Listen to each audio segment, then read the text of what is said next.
City இந்த படத்தோட கதை என்ன அப்படின்னு பார்த்தோம்னா, அர்ஜுன் தாஸ் வந்து தனக்கு யாருமே இல்லை. அவர் வந்து ஒரு லோவர் மிடில் கிளாஸ்ல வாழ்ந்துட்டு வர்றாரு. அவங்க அம்மா இறந்ததுனால அந்த வேலை வந்து இவருக்கு கிடைக்குது. இபி ஆஃபீஸ்ல வேலை பார்த்துட்டு வர்றாரு.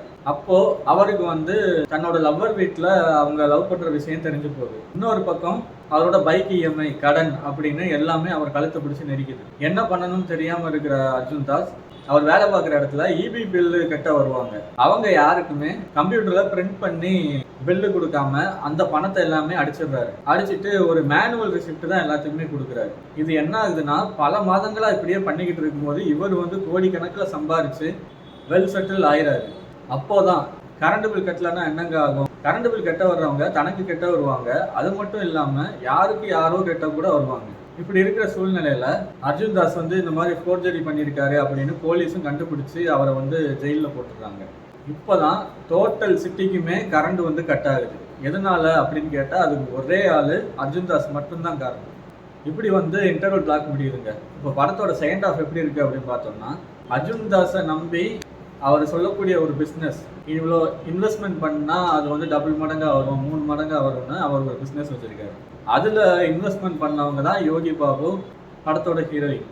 இப்போ அர்ஜுன் தாஸ்கிட்ட பெருசாக ஒரு ஆர்டர் வருது அப்படின்னு அவரோட நண்பரை நம்பி இவர் சம்பாதிச்ச ஒரு 10 கோடி ரூபாயை அவர்கிட்ட கொடுத்து விட்டுருவார். ஏன்னா 10 கோடி கொடுத்தோம்னா 2 நாளில் 20 கோடியாக வரும் அப்படின்னு. போன இடத்துல அவர் நண்பர் வந்து இறந்துடுறாரு. அவர் எப்படி இறந்தாரு என்ன ஏதுன்னு அர்ஜுன் தாஸுக்கு ஒன்றும் தெரிய வரல. இப்போ அந்த 10 கோடி கிடைச்சா கூட எல்லாத்தையும் வாங்கின பணத்தை திரும்ப கொடுத்துடலாம் அப்படின்னு அர்ஜுன் தாஸ் இருக்காரு. முக்கியமாக அர்ஜுன் தாஸ் வந்து யாரையும் ஏமாற்றணும்னு நினைக்கல. எல்லாத்தையும் பணத்தை வாங்கிட்டு அடுத்த மாதம் எண்டிங்குள்ள திரும்ப கட்டுறது தான் அவர் பண்ணிக்கிட்டு இருக்காரு. இப்போ இந்த படத்துக்கு வில்லன் யாரு தான் அப்படின்னு கேட்குறீங்களா?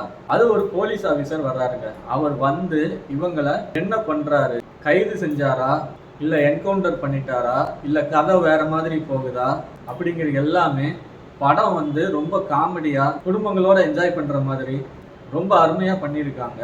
நிறைய ட்விஸ்டான விஷயம்லாம் இந்த படத்தில் கிளைமேக்ஸ் சீனில் இருக்குது. எல்லாமே ரசிக்கிற மாதிரியும் கைதட்டி சிரிக்கக்கூடிய மாதிரியும் இந்த படம் வந்து அமைஞ்சிருக்கு. இந்த படத்தை கண்டிப்பாக அவரோட தேட்டரில் வாட்ச் பண்ணிடுங்க. இதோட நான் அடுத்த விமர்சனத்தில் உங்களை சந்திக்கிறேன். நன்றி, வணக்கம்.